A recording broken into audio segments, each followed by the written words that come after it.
Olá, tudo bem? Estou aqui de volta hoje para o nosso terceiro vídeo da série e hoje eu tratarei do tema os reflexos do regime de bens na sucessão hereditária.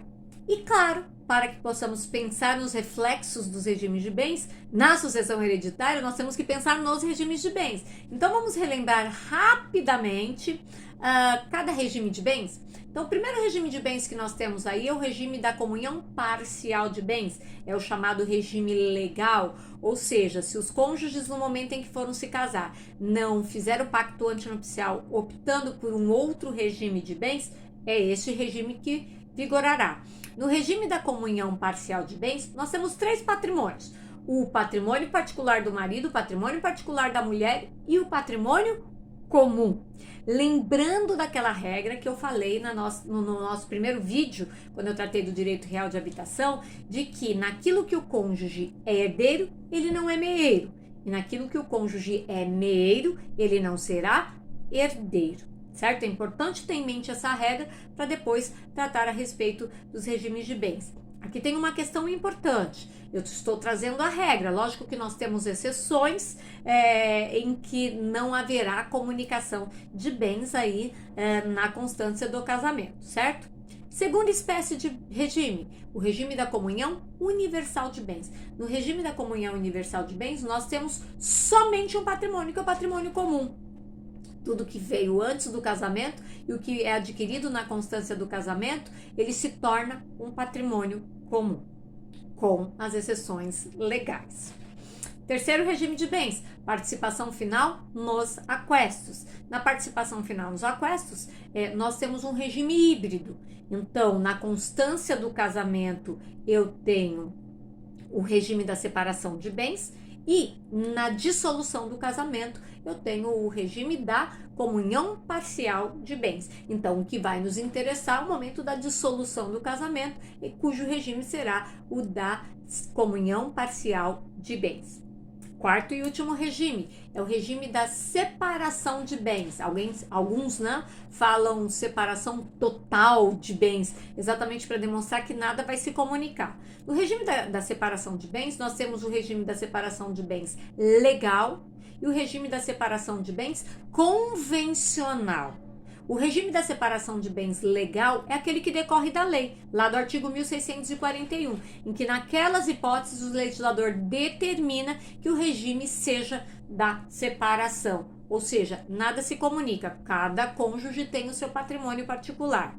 Por sua vez, o regime da separação convencional, ele depende da vontade dos nubentes. Então, quando eles vão se casar, eles que escolhem fazer o pacto antinupcial e neste pacto antinupcial decidem pelo regime da separação de bens. Temos também dois patrimônios, o patrimônio particular do marido e o patrimônio particular da mulher. Não há aqui patrimônio comum, decorrente do regime de bens. O que poderá sim acontecer é que na constância do casamento, marido e mulher comprem bens juntos, e aí comprando conjuntamente, obviamente, nós teremos aí a metade para cada um, tá? Fora isso, cada um tem o seu patrimônio particular. Bom, visto isso, vamos verificar então o reflexo destes regimes de bens aqui na sucessão hereditária. Lá o artigo 1829 do Código Civil, ele traz para nós aí a ordem de sucessão hereditária. E a primeira classe de herdeiros que ele coloca quais são? Descendentes em concorrência com o cônjuge sobrevivente. E aqui entra a questão muito importante. Quem é esse cônjuge sobrevivente ou em que circunstâncias esse cônjuge sobrevivente será herdeiro? Lembrando, se ele é meeiro, ele não será herdeiro. Então, vamos verificar as hipóteses em que o legislador permite que ele seja herdeiro.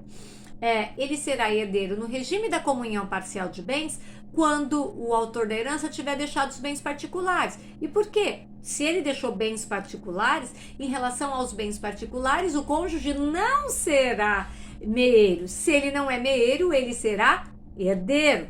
Outra hipótese, no regime da separação convencional de bens. Lembre que na separação convencional de bens, cada cônjuge tem o seu patrimônio. Se cada cônjuge tem o seu patrimônio, não há que se falar em meiação. Não se falando em meiação, o cônjuge sobrevivente será também herdeiro. Por sua vez, no regime da comunhão universal de bens, ele não será herdeiro, já que lembre-se que ele é meeiro, todo patrimônio se comunica, então ele tira a meação e do restante ele não será herdeiro. E no regime no regime da separação legal de bens, ele também não será herdeiro, porque o legislador assim determina. Então, é extremamente importante que quando o cliente chegue no seu escritório dizendo: olha, doutor, faleceu, por exemplo, meu pai e ficou minha mãe, eu e meus irmãos. Nós é que ficamos aqui para administrar essa herança. O que você tem que apresentar para ele? Primeira coisa, você vai pegar lá a certidão de casamento ou de união estável, né? Lembrem das regras da união estável. Então, só fazendo um adendo, na união estável, o regime de bens, se não houver contrato escrito, é a comunhão parcial de bens. Havendo contrato escrito e esse contrato, se ele fixar o regime de bens, vale o regime fixado no contrato, tá? Então, seja casamento, seja união estável, você vai verificar qual é o regime de bens que vai vigorar. E verificando isso, você tem a condição de determinar se o cônjuge naquela situação será herdeiro e meeiro, se ele será apenas meeiro e se ele será meeiro e herdeiro também.